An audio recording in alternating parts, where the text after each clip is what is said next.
back to Nostalgianomics. My name's Alex. I'm blown away. I'm absolutely blown away with all of you who took the time to watch through my entire last video. For anyone who doesn't know, I posted a video about my entire journey from when I got back into Pokemon until now. It ended up being like 38 minutes long. I wanted to, get my whole story in there, so I knew it was going to be long, but I posted it anyway. I didn't think anyone was going to watch it all the way through, so I threw a little watch test at the end of, at the last minute I said, if anyone made it through this whole video, leave Philly cheesesteak in the comments, and that's how I know you're a real one, you're a ride or die. And literally almost every single comment had Philly cheesesteak in it, and I was just blown away. I cannot believe each and every one of you almost watch that entire video through till the end. And I just want to say from the bottom of my heart, thank you. Thank you for continuing to watch my channel and watch through my videos. It means so much. So getting into today's video is PSA. Grading, if I should grade, if I should invest in it, how to understand population reports, all that good stuff. And I know a lot of people are saying, wow, Nostalgianomics, you're going to actually talk about grading vintage cards. Yeah, I am. I know. Somehow I got this reputation already with my short time on YouTube that I'm just a modern sealed guy and I could care less about vintage or vintage grading or PSA grading in general, and I'm just not knowledgeable at all about that market. And it couldn't be further from the truth, to be honest with you.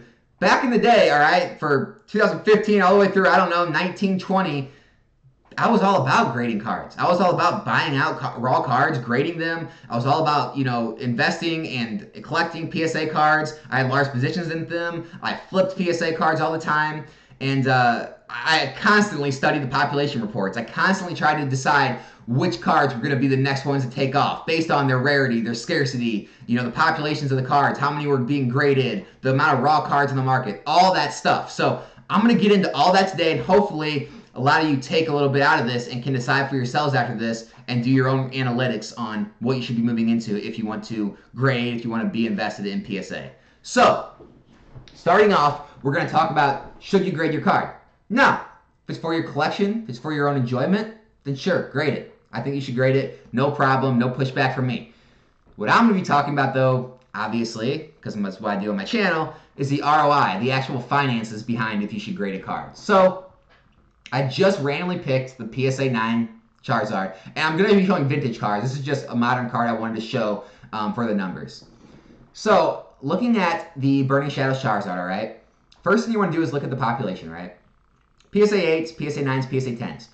If you're good at evaluating cards, okay, you should always get almost guaranteed an 8, 9, or a 10. If you're bad at evaluating your card, you might get lower. If there's something that you just missed, or maybe the PSA grader screwed up, it might get 7 or lower. But as you can see, 90-95% of cards are graded 8s, 9s, and 10s because it's modern. We don't have tons of the cards beat up like we did back in the day. And anyone sending in for, a grade usually wants a high grade, so it's going to be a mint card, and it's going to fall in those categories. So you're going to look at the population of 8s, 9s, and 10s, all right? You're going to look at the prices, right? So the most average is a 9. Prices of 8s, around $300, high 2s, low 3s. Price of a 9, $450, $460, we'll say $460. Price of a 10, you're going to hit a home run, $2,000, $1,800. We'll say $2,000 on average, all right? So let's just say I haven't checked the market. I didn't want to scroll through and try to evaluate each of these raw cards and figure out what's a mint card. But let's say you pull a raw card, or you wanted to buy one and it's $200 in value, and you're trying to decide if I should grade it. Okay. So if that card's mint and you already did your pre-evaluation, you're pretty sure it's a mint card. On average, it's going to get a 9. Sometimes you might hit the 10 home run. Other times, you might get unlucky and get the 8. On the low end, you're going to get about 300, low 300s, right? On the mid, you're going to get in the 400s. On the high end, you're going to hit a home run. Well, let's get the old calculator out. Your card's worth $200 that you pulled, or you bought it for $200. All right? Sorry. The card can sell for, let's say $325, all right? What you're going to do is, PSA right now is $100 plus shipping there and back costs you about $20. So you're going to subtract your PSA fees, you're going to subtract your original cost, and then the value you're left with is $5, all right? You still have to sell the card, so you'd actually be losing money after the grading or the selling cost and shipping cost, okay? So PSA 8 you're going to be losing, all right? PSA 9, now this one you're up to $450, so basically, a $460 card, all right, times the cost it costs to actually sell it, so 12.8 5% of what it costs to sell a card on eBay. All right, $59. So we'll take 460 minus $59. And then we'll also subtract out the cost of shipping with insurance. We'll say somewhere around $20. Then we're going to subtract out the grading and shipping costs. And then we're going to subtract out the actual cost of the card, which will give you $61. All right. Your original investment, remember, was $200 plus the PSA. So your original investment was about $320. So you're looking almost a 20% return even after selling and shipping fees is what you're going to make on a PSA 9, the most common. Okay, not bad. Almost 20% of your money. Not bad. And then I'm not going to do the numbers, but obviously PSA 10, you're going to hit an absolute home run, which is going to happen sometimes. So what you're looking at is taking a little bit of a risk, getting an 8, losing a little bit of money. 9 is going to make you about 20%, and then 10, you're going to hit a home run. Should you grade it? Maybe, maybe not. You know, the PSA right now, lead times, the lead times are so long that the market could change from now and then. It's still a pretty big risk. I don't know if I would do that. Now, if we get back to more normalized PSA times, the grading costs come down, it might make a lot more sense to grade this card and try to sell it or hold on to it, you know, as long as the market prices stay the same. Can't make those decisions for you, and you can do this with any card. You can do this process with any single card. It's not just this Charizard, to decide if it's worth it to grade a card. Moving on to, is it worth it to invest in a card or, you know, buy a card basically and for your collection based on the current prices, and how to understand why the current prices are the way they are based on the population reports. So the first kind of rule I want to give you is 99.999% of the time, popularity is always going to trump rarity, or not rarity, but scarcity and populations.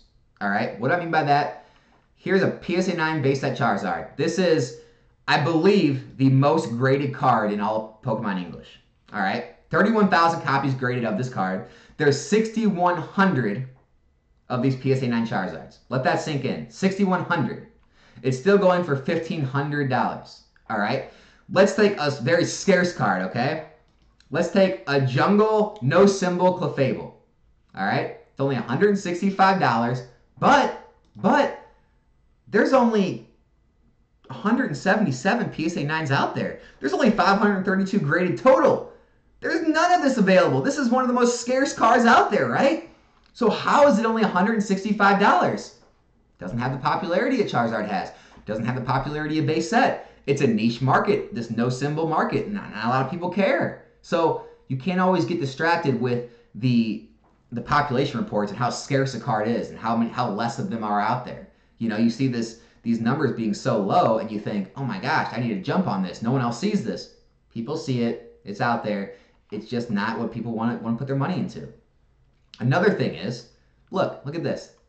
The same exact set, all right? Base set, same exact set, the same exact rarity, okay? So it's just as rare to pull a Zapdos and Ninetales as it is a Charizard. They were cut on the same sheet. If you got 16 hollows in a row in 2 boxes, you're going to get all 16 of them. Charizard is no more rare, all right? However, PSA 10s of these cards are only going for $650. Let's go with the population report. We can look at Ninetales and Zapdos. Here's Ninetales right here, unlimited, 395 10s, all right?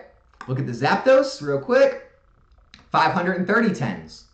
Go back up to the Charizard. We're comparing 10s to 9s, remember? 6,100 9s. But still, the Charizard is $1,500 compared to $650 for a 10. All right? No more rare. All right? The grades are not more scarce. All right? It's more scarce to get a 10 than it is a PSA 9 Charizard.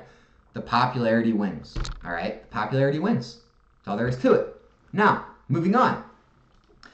What happens when you get to the older vintage sets where there was actual rarity? Because like I said before, even though there were first edition sets like Jungle, Fossil, and so on, they were first edition back then, they had the stamp, the set cards back then were not rare, all right? They all came down the same sheet. A first edition Jungle Jolteon's just as rare as a first edition Jungle Pinsir, all right? They're not rare cards to begin with.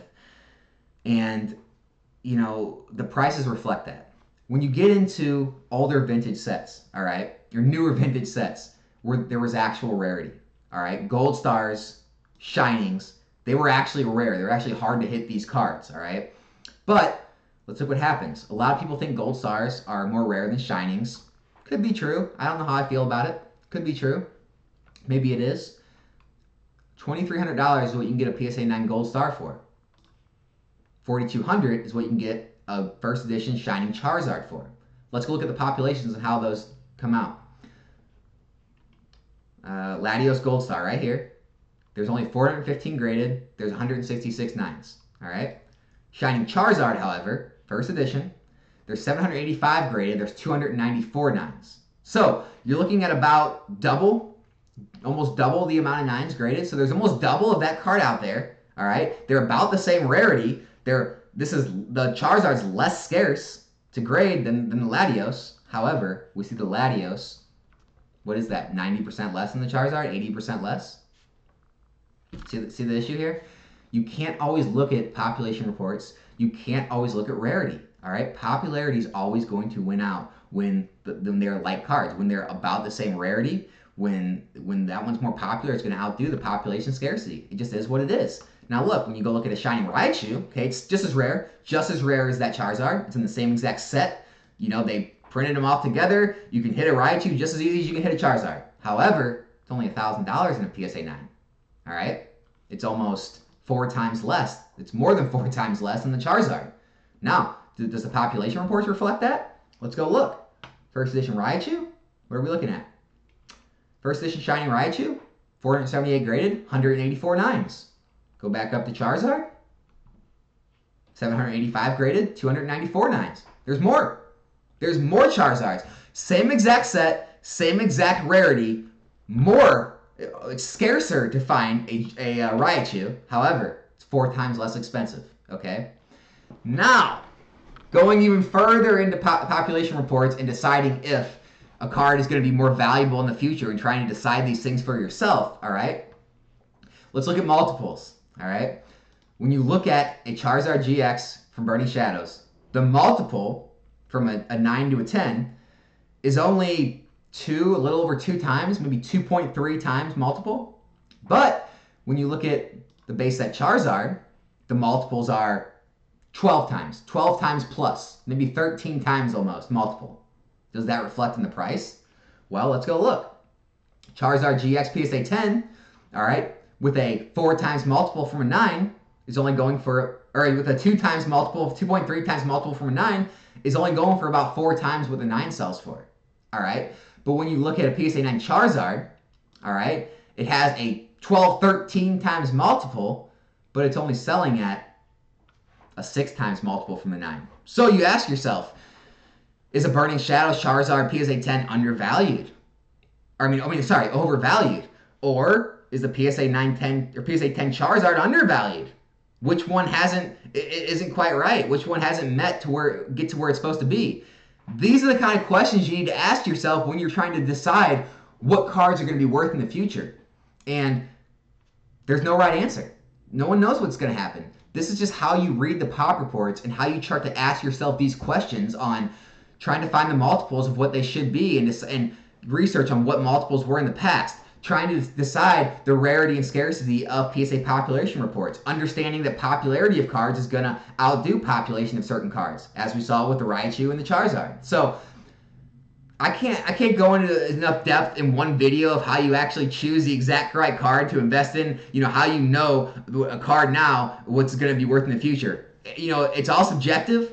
You know, we have data points that we can back up based on, you know, old sales, based on PSA population, based on the changes in PSA population over time, over grading as it happens, based on kind of just the market popularity of a card, based on the demand, the amount of market demand for a card, based on, you know, the supply of how much is left out there. So I can't touch on every single thing. I can't touch on every single card in one video, but I feel like this video gives you enough base points to kind of do your own research and decide for yourself, you know, what grade of each card you want to move into, what era, what kind of cards you want to move into, the rarity of cards versus the scarcity of the population.